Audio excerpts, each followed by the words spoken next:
Shalom, nous allons étudier Daf Samer Zayin dans Masechet Menachot et nous reprenons le dîner à la fin du Daf Samer Vav Amud Bet. Miroir Havet Kochavim Tanaï, le fait que ce soit un non-juif qui ait fait le miroir de la récolte, est-ce que ça dispense la récolte du prélèvement du Maaser ou pas? Tanaï, c'est une machloket Tanaïm que l'on voit dans une braïta qui suit. Detania, Tormim, Michel Israël, Achal Israël, Miperot Shavde Kochavim, Achal Avde Kochavim. Ici, on a une récolte qui appartient à un juif, qui appartient à Israël, et on veut savoir si on peut prélever avec des fruits venant d'un non-juif ou d'un Israël. Alors ici, on a un premier avis qui nous dit que pour une récolte d'un juif, on peut prélever sur des fruits appartenant à un juif, d'un goy pour un goy, et également, chez le kotim, chez le kol, ve'al-kol, chez le kol, ve'choulé, on peut finalement intervertir les uns avec les autres. Donc d'une certaine manière, on apprend ici que les chiyuvim de maaser sont les mêmes, que ce soit un kouti, que ce soit un Havet Kochavim, ou que ce soit un Israël, parce qu'on ne peut pas prélever des fruits, on ne peut pas cachériser une récolte qui est obligée d'avoir un maaser avec des fruits qui eux-mêmes ne sont pas concernés par les aides maaser. Ou inversement, on ne peut pas. Ça, c'est Rabbi Meir et Rabbi Yehuda. Rabbi Yosef et Rabbi Shimon Omrim disent Tomim shel Israël, shel Israël, shel de Kochavim, shel Kutim, shel Kutim, shel de Kochavim. À la limite, une récolte d'Israël, la prélever avec des fruits d'Israël, oui. Les goïm et les kutim ensemble également. Alors, l'homme chez l'Israël, achalav de kochavim, chez kutim, l'homme chez de kochavim, chez kutim, chez l'Israël. Mais d'un côté, une récolte de kutim et de goïm qu'on va prélever avec une récolte d'Israël, c'est-à-dire qu'on va utiliser des fruits qui ont l'obligation pour cachériser une récolte qui n'en a pas besoin ou inversement, ça non. Et donc, du coup, a priori, ça revient à la marloquette Tanaïm, effectivement, qu'on a annoncé. C'est-à-dire, est-ce que lorsque la récolte est arrangé et arrangé dans le domaine d'un non-juif, est-ce qu'il y a un chiyuv maaser ou pas? Selon Rabbi Meir et Rabbi Yehuda, oui. Et selon Rabbi Yosef et Rabbi Shimon, non. Maintenant, Gilgul. On parle ici de la pâte. Lorsqu'on pétrit, on mélange et on pétrit la pâte. Est-ce que là aussi, on va avoir les mêmes questions que précédemment. Est-ce que si c'est fait au moment où ça appartient au Ekdesh, est-ce que c'est chayav bechala, du prélèvement de la chala? Et après on demandera si c'est fait dans la propriété d'un non-juif, est-ce que là aussi c'est chayav bechala? Alors Gilgul, Ekdesh, Poter. C'est pas tout si ça appartient au Ekdesh. Ditna, c'est Mishnah. Ekdish ha'isata ashelo gilgela, uvda'ata chayevet. Si une femme a sanctifié la pâte avant de faire le Gilgul, et elle a également racheté, elle a enlevé le Ekdesh avant de faire le Gilgul de la pâte. La chayevet, la pâte est chayevet de chala, parce qu'au moment du Gilgul, elle n'appartient plus au Ekdesh. Ou sinon, ou si elle a fait tout ça, mais après le Gilgul, elle a aussi chayevet, parce qu'au moment du Gilgul, ça n'appartenait pas au Ekdesh. Par contre, Ekdisha, Hachelo Gilgela, Gilgela, Gizba, Vacharkar, Bada'ata. Si elle était Magdish avant le Gilgul, et que le Gilgul s'est fait par le Gizba du Beit HaMikdash, et Acharkar, Bada'ata, et après seulement on enlève la Kedusha, entre temps, il y a eu le Gilgul qui s'est fait au moment où ça appartenait au Ekdesh, et donc du coup, c'est Ptura, Al-Trovata et Ptura. Parce qu'au moment du Chiyuv, c'est pas tout. Maintenant, Rava, une question, Rava, Gilgul avec Kochavim, Mai. Que se passe-t-il avec le Gilgul du Ravet Kochavim? Est-ce que le Gilgul du Ravet Kochavim, c'est comme le miroir de la récolte et le maaser, ou pas? Donc, est-ce que c'est une marloquette Tanaïm entre d'un côté Rabbi Meir, Rabbi Yehuda, de l'autre côté Rabbi Yosef, Rabbi Shimon? C'est la question de Rava. Alors, mitnatnan geshin gaya vaitalo aïsa. On a ici une Mishnah qui nous dit geshin gaya vaitalo aïsa, un homme qui se convertit et qui avait une pâte. Nasa'ad shelon igayer pato. Si la pâte a été pétrie, le Gilgul s'est fait avant qu'il se convertisse, il est pato. Misheni gayer, chayav. Donc la pâte qu'il avait lorsqu'il était non-juif, finalement, c'est une pâte qui est dispensée. Donc là, on a une braïta, une Mishnah, qui a l'air de nous dire clairement que lorsque c'est le goy qui fait le Gilgul, que ça appartient au goy, il n'y a pas de chiyuv de chala. La question, c'est est-ce que cette Mishnah, elle est selon tous les Tanaïm qu'on a cités, ou est-ce qu'elle est que selon la shela de Rabbi Meir et Rabbi Yehuda? C'est la shela que pose Rav Vaizin. Alors ici, il nous dit quoi? Ça fait chayav. Si par contre on a un doute, à quel moment le Gilgul s'est fait, s'il était juif ou pas juif, dans le doute, il est chayav. Donc Rava pose la question. Haman Katanela, qui enseigne cette Mishnah? Divra Koli, est-ce qu'elle est selon tout le monde? Filou Rabbi Meir, Rabbi Yehuda, comme chayve atam. Et donc même Rabbi Meir et Rabbi Yehuda, qui sont mechayvim là-bas sur le cas de Maaser, ils disent que c'est chayav du Maaser. Ils seraient d'accord ici que pour la chala, quand il est non-juif, il est pas chayav de chala. patreacha. Atam hu dirtiv deganecha yetera. Pourquoi? Parce que là-bas, hein, par rapport à la récolte, c'est marqué deganecha. Ta récolte. Et le fait que la Torah ait précisé 2 fois ta récolte, ce qui sous-entend à toi le juif, à toi le Israël, quand c'est marqué 2 fois une exception, c'est-à-dire que 2 fois on exclut des personnes, c'est finalement pour les inclure. Miaout achar miaout, c'est une exclusion après une exclusion, et on le voit à plusieurs reprises. Mais miaout achar miaout, et là les rabotes. Donc ça rajoute. Et donc du coup, là-bas dans Maaser, Rabbi Meir et Rabbi Yehuda disent qu'afilo avec Kochavim et Magoy. Aval Chamé ici, Trezina Risotechem Ktiv. C'est marqué 2 fois Risotechem, vos pattes, qui sont chayav de Maaser. Sauf que Chad Risotechem, qui est Arisotem. C'est pour nous dire, première fois, Risotechem, qu'il faut que ce soit de la taille d'une patte. Et que faut que ce soit du volume d'un Omer. Chad Risotechem, velo Aïsat de Kochavim, velo Aïsat Ekdesh. Et du coup, le deuxième Risotechem est la seule fois où on exclut, donc pour vous les juifs, et pas ceux qui ne sont pas juifs. Et donc du coup, comme on n'a pas 2 fois un miaout, on n'a pas une manière d'inclure le goy. Donc c'est peut-être pour ça hein, qu'ici, ce serait un divrei hakol. Oh, Dilma, ou peut-être Rabbi Yosef et Rabbi Shimon, Katanela. Ou peut-être que cette Mishnah qu'on a dite, elle est seulement selon Rabbi Shimon, selon Rabbi Yosef, des kapatrés, qui sont potrim dans le Maaser, et qui diraient exactement la même chose ici, dans la Chala.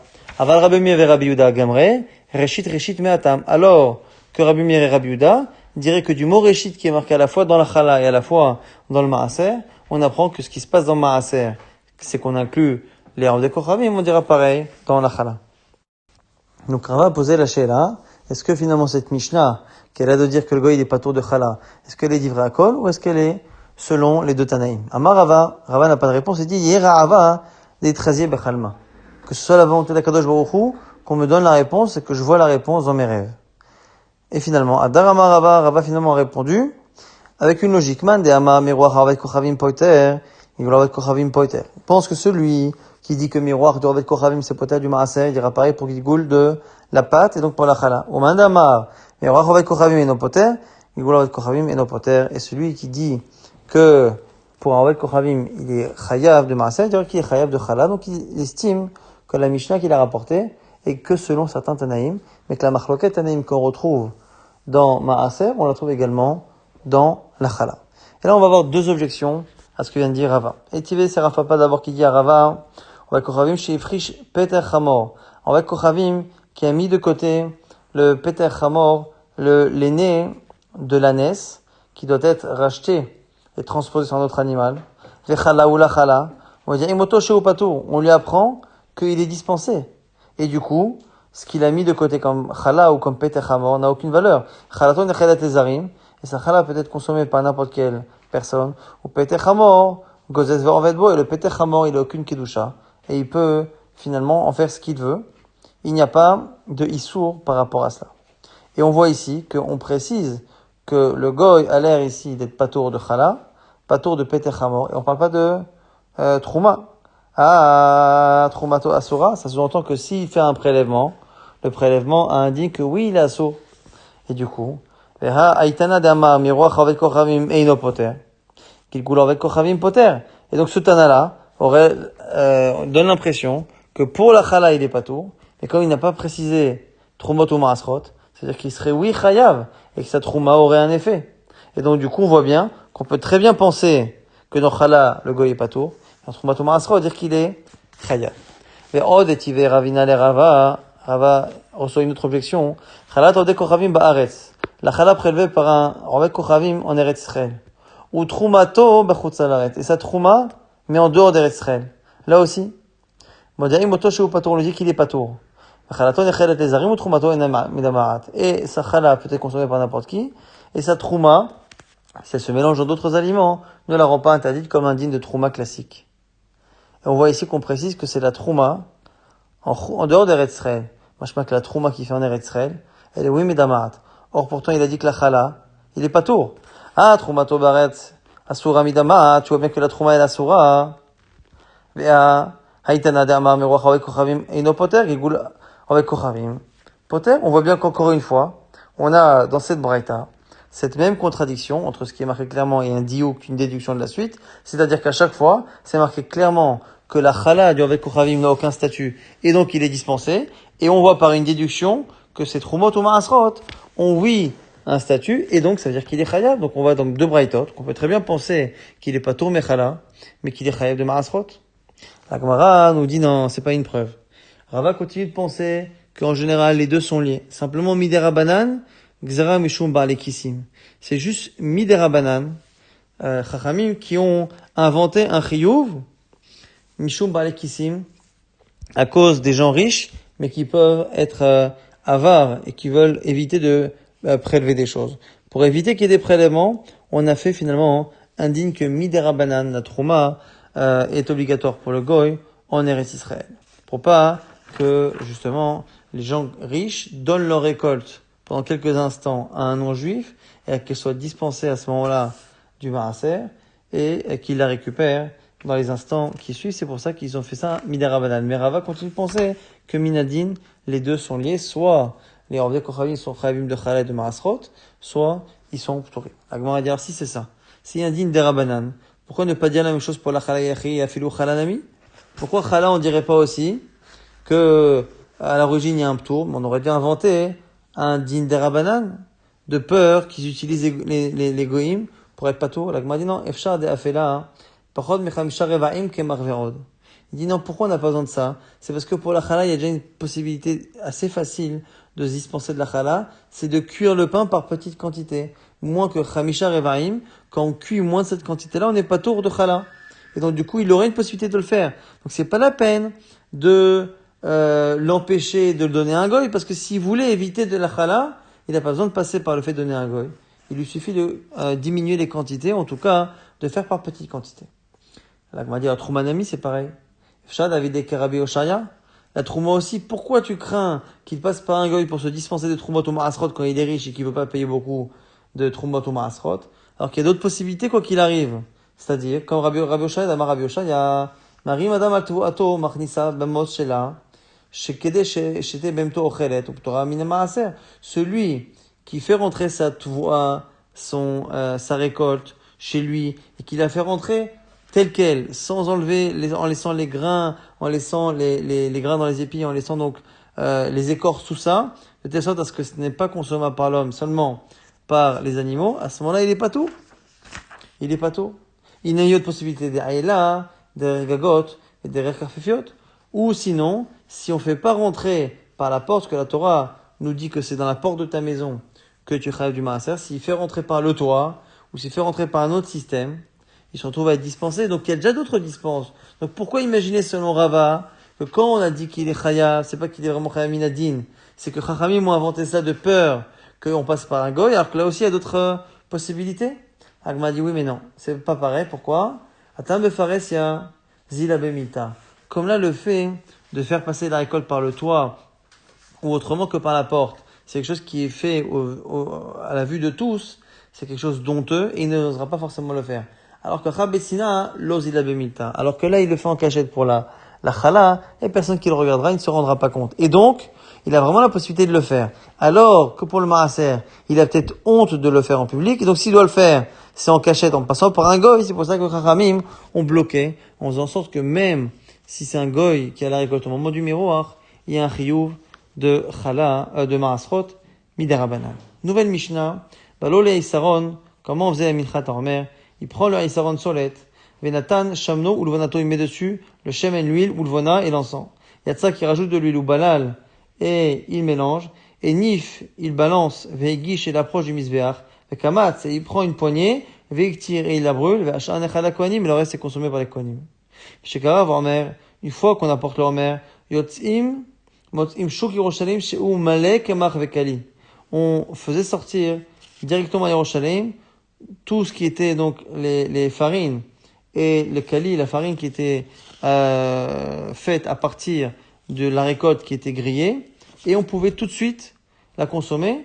Selon Rabbi Meir, c'était fait sans la volonté de Chachamim, car selon Rabbi Meir, on n'avait pas le droit non seulement de consommer la récolte, mais on n'avait même pas le droit de la toucher et de la cuire, de la griller, de l'écraser pour faire de la farine. Il ne fallait rien faire avec cette récolte avant que le homer soit approché. Et donc, le fait qu'au moment même où leur Omer est fait, les gens directement dans les marchés étaient en train d'acheter de la farine, c'est forcément que cette farine-là, ou kali, cette farine cuite, grillée, avait été préparée avant que le Omer soit apporté. Et ça, Chachamim ne voulait pas Midera Banan.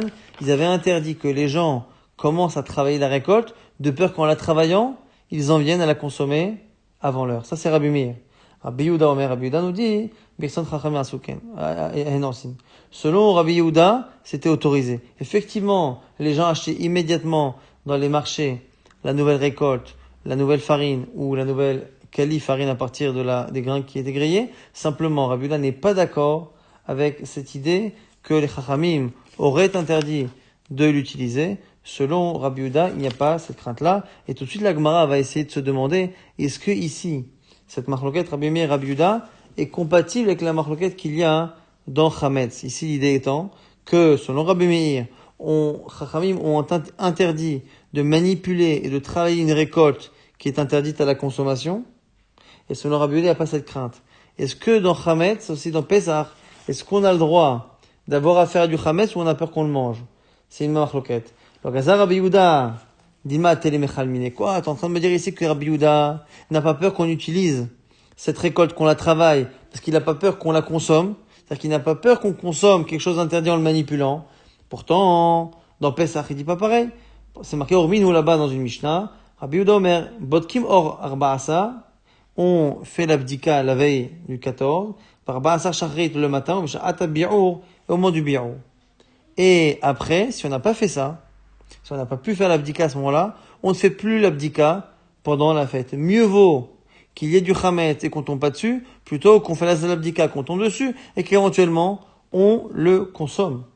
Chachamim omrim, lo badak vechule, donc Chachamim, eux, au contraire, disent de continuer pour essayer de le brûler. Donc on voit ici que Chachamim vont à l'opposé de Rabbi Yehuda. Rabbi Yehuda a l'air de vouloir éviter qu'on tombe sur du chametz, donc on ne le manipule pas de peur de le consommer. Or, chez nous, il dit que le Khadash, il n'y a aucun problème de le manipuler, de faire de la farine avant. Amar Rabba propose Shane Khadash. Khadash est spécial, le Issour Khadash, c'est pas comme Chametz. Mitor, Shelo Itartalo, et là, à l'idée qui touffe, Zachoru. Comme l'autorisation n'est faite qu'avec ce ma'aseh-là de Kitouf de Minchata Omer, et on ne peut pas, avant cela, couper la récolte. Normalement, on est obligé de la faire à la main. On ne peut pas utiliser la faucille. Comme on faisait de la faux, on ne pouvait pas l'utiliser. Donc, comme on change la manière de toucher à cette récolte, du coup, Zachor, il se rappelle, et il ne va pas arriver à finalement fauter. C'est comme ça qu'on explique pour l'instant, en tout cas, la distinction qu'il y a entre Rabbi Yehuda dans notre Mishnah et Rabbi Yehuda dans la Mishnah de Psachim.